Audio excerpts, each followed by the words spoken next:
Hello student, তোমরা যারা ক্যালকাটা ইউনিভার্সিটির আন্ডারে 6 সেমিস্টারের ছাত্রছাত্রী আছো এবং তোমাদের এডুকেশন জেনারেল অর্থাৎ শিক্ষাবিজ্ঞান পাস কোর্সে এসএসসি বি1 পেপারটা আছে, তোমাদের জন্য আজকের ক্লাসটা খুবই গুরুত্বপূর্ণ।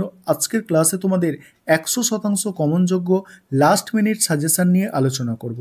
দেখো, তোমাদের 10 নম্বরের প্রশ্ন 3টে লিখতে হয় পরীক্ষায়। 10 নম্বরের প্রশ্ন তোমাদের আমি টোটাল 6টা দিয়েছি, অর্থাৎ প্রথম যে 6টা প্রশ্ন আছে এই 6টা প্রশ্ন যদি 10 নম্বরের করে নাও, এখান থেকে অবশ্যই তোমরা 3টে প্রশ্ন কমন পেয়ে যাবে।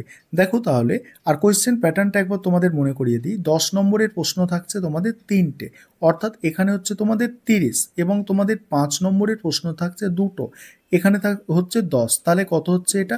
এটা টোটাল হচ্ছে তোমাদের কত নম্বর? দেখো 40 নম্বর, এবং বাকিটা তোমাদের কি আছে? বাকিটা তোমাদের হচ্ছে এসে কিউ আছে, অর্থাৎ 2 নম্বরের প্রশ্ন আছে।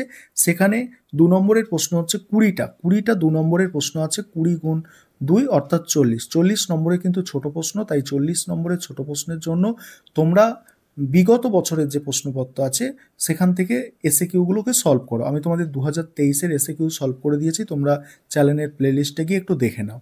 দেখো, এখানে প্রথম প্রশ্ন যেটা আছে, দেখো, শিক্ষণ দক্ষতার একটি উপযুক্ত সংজ্ঞা দাও। যে কোনো একটি শিক্ষণ দক্ষতার পূর্ণ বিবরণ দাও।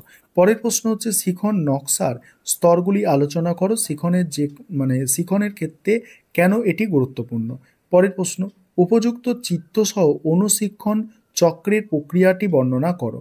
নেক্সট আছে, দেখো, শিক্ষণের ধারণা দাও, আর শিক্ষণের ওপর প্রভাব বিস্তারকারী বৈশিষ্ট্যমূলক উপাদানগুলি লেখো।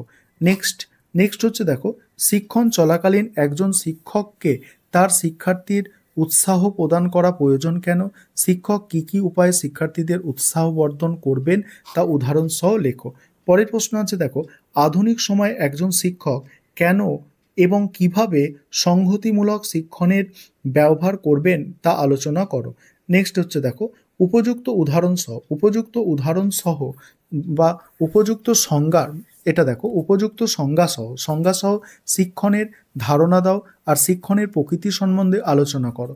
পরের প্রশ্ন আছে, অনুপাঠ পরিকল্পনার পর্যায়গুলি উদাহরণ সহ আলোচনা করো। নেক্সট হচ্ছে, শিক্ষণ কার্যে অনুকৃত শিক্ষণের প্রয়োজনীয়তা কি, এর সুবিধা অসুবিধা লেখো। পরের প্রশ্ন হচ্ছে, দেখো, পরের প্রশ্ন, শিখন নকশা কাকে বলে? একটি উত্তম শিখন নকশায় কি কি গুণাবলী থাকা প্রয়োজন। ব্ল্যাকবোর্ড ব্যবহারের দক্ষতা সম্পর্কে লেখো। অনুপাঠের চরণাঙ্গন সংক্ষিপ্ত আলোচনা করো। শিক্ষণ এবং প্রশিক্ষণের মধ্যে সম্পর্ক লেখো। এবার 5 নম্বরের প্রশ্ন দেখো। 5 নম্বরের প্রশ্ন তোমাদের 2টো পরীক্ষায় অ্যান্সার করতে আমি 4টে মোস্ট ইম্পর্টেন্ট দিয়েছি। একটা হচ্ছে অনুকৃত শিক্ষণের সুবিধা অসুবিধা, তারপর হচ্ছে পাঠ সমাপ্তিকরণের দক্ষতা সম্পর্কে লেখো। তারপর হচ্ছে, দেখো, আরেকটা বিষয় এখানে বলে নিই, তোমাদের জন্য স্টাডি মেটেরিয়াল তৈরি করা হয়েছে এই পেপারে। তোমরা যারা স্টাডি মেটেরিয়াল পারচেস করতে চাইছো, নিচে দেওয়া নম্বরে যোগাযোগ করে স্টাডি মেটেরিয়াল পারচেস করতে পারো। দেখো, পরের প্রশ্ন আছে, প্রশিক্ষণের বৈশিষ্ট্যগুলি লেখো। নেক্সট হচ্ছে, দেখো, সংহতিমূলক সমন্বিত শিক্ষণের সুবিধা অসুবিধাগুলি লেখো। নেক্সট হচ্ছে, দেখো, অনুকৃত শিক্ষণের 5টি বৈশিষ্ট্য লেখো। নেক্সট হচ্ছে, একটি উত্তম শিক্ষণ নকশা প্রস্তুত করতে কি কি গুণাবলী প্রয়োজন। এই হচ্ছে তোমাদের টোটাল সাজেশন।